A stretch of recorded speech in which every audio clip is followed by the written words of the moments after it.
Well, good morning.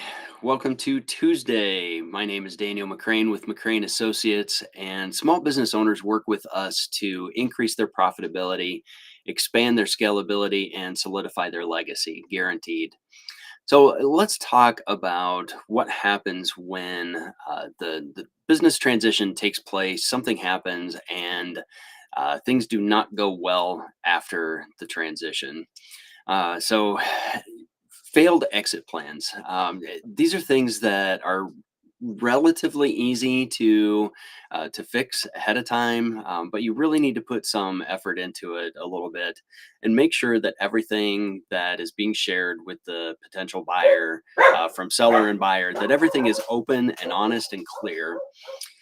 So one of the things we see a lot is the seller comes into the office ready to list their business, and uh, the as the joke goes, it's $1 million lemonade stand.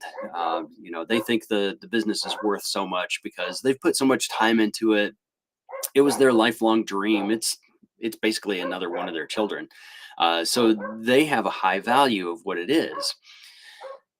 The buyer, on the other hand, doesn't have the same feelings about it. They haven't put the effort into it. They're not emotionally attached to it in the same way.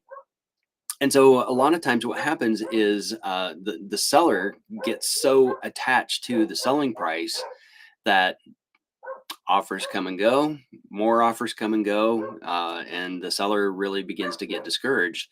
And eventually, at some point, we've even seen this happen. The listing expires and the seller says, "Fine, never mind. I'm just going to close it," and they do.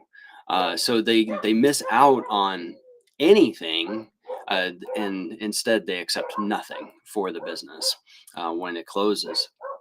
So another thing that can happen sometimes is with family successions, making sure that everything is set up, the family knows what to expect, everyone knows what's going on, relationships are all in good shape and everything.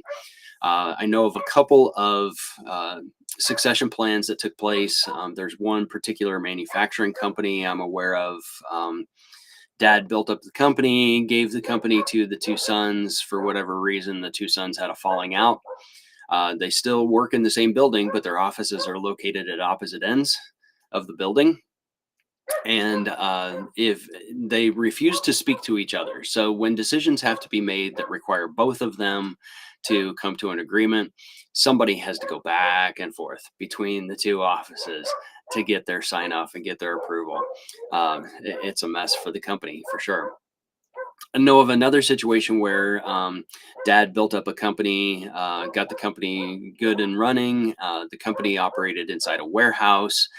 Dad gave the business to one son and gave the warehouse to another, thinking that the business would continue to rent from the warehouse and then both sons would be taken care of. Well, again, sons had a falling out, didn't like each other anymore. The son with the business moved the business to another location, leaving this son with a warehouse. Now, of course, he could rent it out, he could get another business that was in there, but not the plan that dad had, because relationships were not taken care of, not taken into account. Who knows what we could speculate all day and never come to the right conclusion about what happened with that relationship. But not taking care of those relationships is something that can go wrong. So between valuations, relationships, the most important thing here is that between buyer and seller, there has to be absolute transparency. You must be open and honest about things. As the seller of the business, you have to let the buyer know really what they're getting into. You can't get so excited about the sale that you withhold vital information. Or even if you think it's trivial information that could be vitally important to the buyer from their perspective, the way they're going to run the business, emotionally, what they want to get from the business, anything, you have to communicate all of those details. And from the buyer's perspective, you have to ask all the right questions, but you have to be transparent about what your intentions are after you take over the business.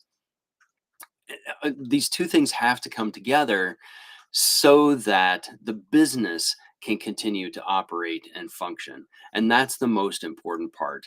There must be an adequate matchup between buyer and seller. This is so much more like a dating relationship than it is any kind of a transactional relationship like buying a car. This is not the same thing as simply going out and buying a car and saying, "Oh, I'll take that make and model. I want it that color." No, no, that doesn't work when buying a business. So there are so many lessons to be learned. So many businesses have changed hands. There are so many case studies of what can go wrong. And it would be a great idea to do a little Google research and see what some of those mistakes are so you can be prepared for that. So with that, I'm going to go ahead and stop here. Have a great